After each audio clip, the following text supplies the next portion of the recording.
የህብረት የካውንስላችን ጠቅላይ ጸሐፊ የሆኑት ዶክተር ፓስተር ጌትነት ለማ በመካከላችን ተገኝተዋል።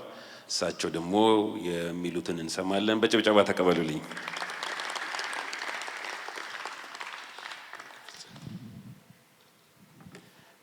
እንደምን አላችሁ? እግዚአብሔር አምላካችን ስም የተመሰገነ ይሁን። እንግዲህ ካውንስሉን እናከፋፍለው ከሆነ ያው እዚሁ መድብ ሄዳለሁ ማለት ነው። ታላላቅ ነቢያት ወደ አንድ ጎራ፣ ታናናሾቹ ወደ አንድ እና ያው በነቢያት ውስጥም ደግሞ ምድብ ስላለ እያየን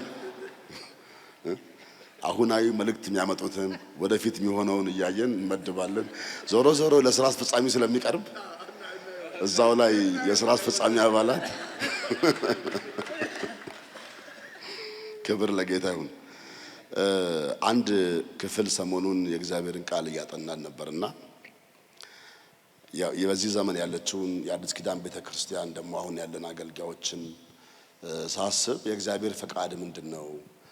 ይሄንንም ተቋም ስናስብ አሁን እኛ በህይወት ኑረን እንድናገለግል እግዚአብሔር በተለይ ራእይ ሰጥቶ የጠራቸው አገልጋዮች ሁላችን ወደ መድረክ ወደ መሰዊያ ስንቀርብ እግዚአብሔር ትውልድ ጄኔሬሽን ሰጥቶን አገልግሉኝ ሲል ምንድነው የእግዚአብሔር ፈቃድ ብሎ ማወቅ ትክክል ነው፣ አግባብ ነው። እግዚአብሔርን መጠየቅ ምንድነው ፈቃድህ? ምን እንደሆነልህ ትፈልጋለህ? ምን እንዳረግልህ ትፈልጋለህ? በዚህ ዘመን ካለችው ቤተክርስቲያን ምንድነው የምትጠብቀው ነገር? እና በሚዛን ላይ ብንቀመጥ እግዚአብሔር ቢጠይቀን ድንገት እንደዚህ ባለ ጉባኤ እንደው ያው እናንተ በራእይ ናችሁ ታምናላችሁ፣ እናንተ ጋር ለማስረዳት ብዙ አልቸገርም።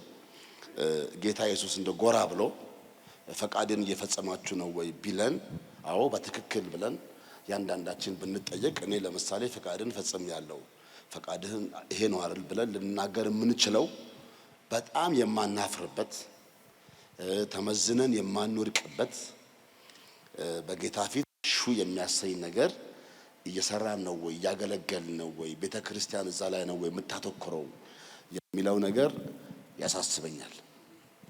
ያሳስበኛል። ይሄንን ለፍቅር ህብረትም እዚህ ላሉት ለሁሉም ለካውንስሉም አባላት ለኔም ጭምር አሁን ላለ ለ35 ሚሊዮን ሰዎች መልእክት ነው ብዬ አስባለሁ። ካልሆነ ጌታን እንደተቀበልን የሱን ስራ ማንሰራ ከሆነ ጌታን እንደተቀበልን መሄድ ነው የነበረብን። ምን እንሰራለን ታዲያ እዚህ ምድር? ልንበላ ልንጠጣ ነው እዚህ ያለ ነው? ልንለብስ ነው? ምን እንሰራለን? ማለት የእግዚአብሔርን ሐሳብ ልንፈጽም ፈቃዱን ልንፈጽም ካሌለን መኖራችን ጥቅሙ ምንድነው? እና እሱ በጣም ያሳስበኛል ይመስለኛል። አሁን በጣም ስለሰፋንና ስለረካን እርካታችን ጥግ ደርሶ ትንሽ ቁጭ አለን ይመስለኛል። እና በማቴዎስ ወንጌል ምዕራፍ 7 ላይ ቁጥር 21 ላይ በሰማያት ያለውን የአባቴን ፍቃድ የሚያደርግ እንጂ ጌታ ሆይ የሚለኝ ሁሉ መንግሥተ ሰማያት የሚገባ አይደለም ይላል። እና ዝም ብዬ እያሰብኩ ምንድነው የእግዚአብሔር ፍቃድ?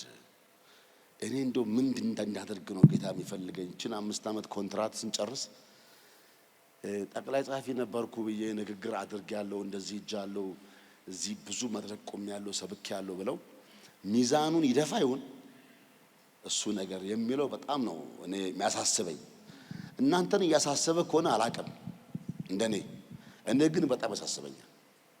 በተለይም እንደናንተ ያለ እግዚአብሔር እድል የሰጠው ትውልድ የሰጠው አደባባይ የሰጠው ካውንስል የሚባል ተቋም አቋቁሞለት ወጥተህ እንደፈቀድክ ስበክ። ከዚህ ቀደም እንደው የነበረን ስጋት ሁሉ በቃ በሰርቲፊኬት ሳይሆን በአዋጅ እንደው ስጋትንም ላንሳልክ ችግርን መፍት ነው ይሄው ቀን መፍት ብሎ መፍት ሁሉ የፈጠረለት ጄኔሬሽን ትውልድ እግዚአብሔር ከኔ ምንድነው የሚጠብቀው የሚለውን ነገር ካላሰብን ፈተና ውስጥ ያለን ይመስለኛል። እሱን ካሰብን ግን መሰዊያዎቻችን፣ መድረኮቻችን፣ ስብከቶቻችን፣ ዝማሬዎቻችን ሁሉ የአብን ፈቃድ ይሆናሉ ማለት ነው። ኢየሱስ ክርስቶስ ጌታ ነው። የእግዚአብሔርን ፍቃድ ደግሞ ማድረግ ስንል ልጁ ኢየሱስ ክርስቶስን እችን አጀንዳ መቼም ማልቀየር 5 ዓመት ማልቀየራት አጀንዳ ናት። ኮንትራት ያስከታል። ልጁ ኢየሱስ ክርስቶስን ለሰዎች መንገር ነው። እሷን ስናቆም ቤተ ክርስቲያን ትሞታለች። አሁን ለምንድን ነው ወደ ድርጅት እየተቀየርን የመጣ ነው? አንዳንዶቻችን ካውንስል ውስጥ አይደለም ያለው፣ ሌሎቹን ነው ካውንስሉ አይደለም፣ ሌሎቹን ነው። እንዳትመራመሩ ብዙ ዝም ብላችሁ በቅንነት ተቀበሉ። አንዳንዱን ነገር ቤተ ክርስቲያን በጣም እያደገች ስትመጣ እድገቷ አሁን እየተመዘነ ያለው በፕሮፐርቲ ነው። እድገቷ ፕሮፐርቲ ዋይዝ ነን። ግን ምንድነው እኛ ሀገር ላይ ያለው ነባራዊ ሁኔታ? በቀደም ባለ 50 ቀንም እዛው ትንሽ ተናገር ያለው በአንዳንድ መድረኮች ላይ ለመናገር ሞክር ያለው የቪዥነሪ ጸሎት ቡድን ላይ ተገኝቼም ተናገር ያለውና እኔ የኢትዮጵያ ይሄንን ትውልድ ትፈልጋለች። የኔና የናንተን አንደበት ኢትዮጵያ ትፈልጋለች። ሚሊዮን ሰዎች ጨለማ ውስጥ ነው ያሉት፣ እሳት ውስጥ ናቸው። በዚህ ሰዓት ለጠንቋይ እየሰው ያሉ፣ በዚህ ሰዓት በየሺሻ ቤቱ፣ በየመጠጥ ቤቱ፣ በየቡና ቤቱ፣ በየአደባባዩ ወድቆ ያለ እልፍ አእላፍ በሚሊየንስ የሚቆጠር ህዝብ አለ። ምናልባትም ኢየሱስ ቅድሙ ጎራ ሲል ቢያይ ቅድሚያ የሚሰጠው ለነሱ ይመስለኛል። እና እኛን ደግሞ ሲያገኘን የቀባውክ፣ ራእይ የሰጠውክ፣ ጊዜ የሰጠውክ፣ እድል የሰጠው፣ ስም የሰጠው፣ ያንተን አመድ ያራገፍኩል፣ ስምህን ያደስኩል፣ ክብርህን የመለስኩል፣ ሰው አድርጌ ያቆምኩክ፣ ስም ያልነበርህን ስም የሰጠውክ፣ ክብር ያልነበርክ ክብር የሰጠውክ እኮ እኔን እንድትሰብከኝ ነው። እሱን ነው የሚለን ጌታ። ሌላ ታዲያ እኔ ምን ልሰራ መጣሁ እዚህ ነው? እና አሁን አንዳንዴ ካውንስሉን ስራ ሳስብ ዝም ብዬ ነው አንዳንድ ነገሮች መስራት ፕሮጀክቶች ምናምን። ግን የኛ ስራ መሆን ያለበት ህብረቶችን ሞቢላይዝ ማድረግ፣ ህብረቶች ደግሞ ቤተ እምነትን ሞቢላይዝ ማድረግ፣ ቤተ እምነት ደግሞ ህዝቡን ሞቢላይዝ በማድረግ ኢትዮጵያ ውስጥ ያለውን ያልተደረሰውን ህዝብ በሙሉ ወንጌል ያልሰማ ሰው ኢትዮጵያ መኖር የለበትም። በእውነት ነው የምነግራችሁ። እግዚአብሔር ያግዘናል። እግዚአብሔር ከኛ ጋር አለ፣ ወደፊትም ይሆናል። እዚህ ያላችሁ አንዳንድ እብዶችን የማውቃቸው አንዳንድ እብዶች አሉ። በእውነት አሁን አንዷ እሷ ናት። ለቅሶ ላይ ምናምን ሰው በቃ ዛር የሚገኘው በቃ ትነሳና ትለበልበዋለች። ነው የምትለው። እዛም ለሚኮራውም አለ እና በጣም አሉ ጎበዝ ሰዎች እውነት። እና ለምንድን ነው እብድ ማን ነው? እኔ ፓስተር ታሜ ሲጄን ይዤ ሜክሲኮ ላይ ቆሜ ወንጌል መመስከር ፈልጋለሁ። ዘሌን ይዤ መቆም ፈልጋለሁ። ጃፒን ይዤ መቆም ፈልጋለሁ። እውነት አፖስትል ጃፒ ፒያሳ አደባባይ ላይ ቆሞ የሆነ ቲም አሰልፎ በቃ መተርተር አለበት። በእውነት ነው የምነግርህ። በቃ አሁን ወቅት ላይ ውጭ ነበር፣ ከዛ ገባን ወደ ቸርች አደግን። አሁን ውጡ ከቸርች እንዴ! እውነት ውጡ። በእውነት ዛሬ ቃል አስገብቻችሁ ነው የለም። ቃል ካልገባችሁ ምሳም አልበላም። ቃል ግቡልኝ፣ አደባባይ እንወጣለን የሚል በእውነት ዝም ብዬ ማታ እኛ ሰፈራውን ይመቻለሁ ወክና ከባለቤቴ ጋር ስወጣ ምንድነው ምናት በጣም ይታያል፣ ተራራው ምናምን ይታያልና የፕሬየር ሴንተር ይሄ እንደ ፖሊስ ስቴሽን አይነት ነገር በየሆነ ለምሳሌ ጋርመንት ላይ አንድ አልፈ የሆነ ቦታ ላይ አርገ በሲስተም የሚገናኝ ጠዋት ሰዎች ስራ ሲገቡ ያ ተከፍቶላቸው ሰው ተመድቦ በቃ እዛች ላይ መዝሙርም ቢሆን ኦር ስብከት ዝም ብለው ዮሐንስ ወንጌል ከፍ ሰው እየሰማ መሄድ ይችላል። ታያላችሁ እቺ ምድር እንዴት እንደምትባረክ ይውልሲ። በቃ ካውንስል የመጣው ለዚህ ነው። ከዚህ ውጪ ካውንስል በአዋጅ የተቋቋመው የመቃብር ስፍራ ለኛ ሊያሰጠን ብቻ አይደለም።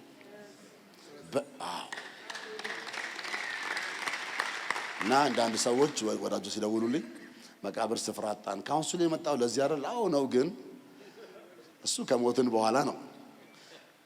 ዋናው ግን ለወንጌል እኛ ብሪጅ እንድንሆን እናንተ ወንጌል ስትመሰክሩ እኛ ድጋፍ ካውንስሉ ድጋፍ እንዲሰጥ የህግ ከለላ እንዲሰጥ በተለይ ባለራዕይ ቸርቾች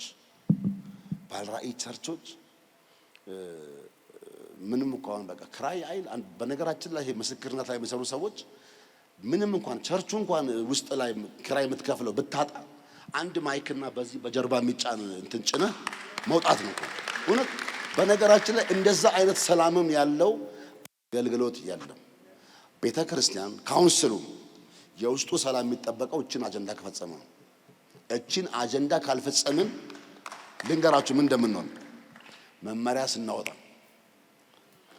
በመመሪያ ላይ ሳንግባባ ቦርድ ለስራ አስፈጻሚ ሲመራ ስራ አስፈጻሚ ወደ ቦርድ ሲመልስ ቦርዱ ወደ ጉባኤ ሲመልስ እድሜያችንን እንፈጀዋለን። አጀንዳ ግን መቀየር አለብን። አጀንዳ አንድ ሚሽን በእውነት በጣም ጸልዬ እዛ ያለውን ጉባኤ ልብ ስጠኝ ብዬ ነው የመጣሁት። እኛ ቃልዮት ስለሆንን ማንጸልይ እንዳይመስላችሁ፣ በጣም ነው የምንጸልየው እና መንፈስ ቅዱስንም እንሰማለን። መንፈስ ቅዱስም በውስጣችን ይሰራል። መንፈስ ቅዱስም አለ። በመንፈስ ቅዱስ ስራም እናምናለን። አዎ እናምናለን። የአዲስ ኪዳን ቤተ ክርስቲያን የምትሰራው በመንፈስ ቅዱስ ነው። ታዲያ በምን ሰራች? ከዛ ካልሆነ በቤንዚን አትሰራ፣ በናፍጣት በመንፈስ ቅዱስ ነው የምትሰራው ቤተ ክርስቲያን እና ዝም ብሎ አንዳንድ የንግግር እንትን አትበሉ። ስለዚህ መንፈስ ቅዱስ አለ።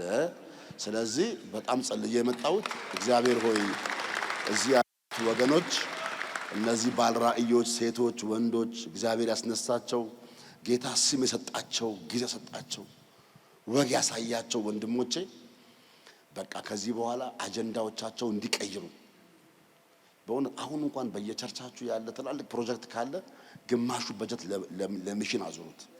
ከየቸርቻችሁ ሚስዮናዊ ላኩ። በእውነት ዳኙ አንድ ሚሽነሪ፣ ታሜ አንድ ሚሽነሪ። እኛ ሰው እናዘጋጃለን፣ አዘጋጅተናል። እናንተ ገንዘብ ካዘጋጃችሁ ሰው ደግሞ ካለ ስጡን፣ እናሰለጥናለን። ከዛ እንልካለን። በጣም በሺዎች የሚቆጠሩ ሚስዮናውያን አሰልጥነን እንልካለን። በሺዎች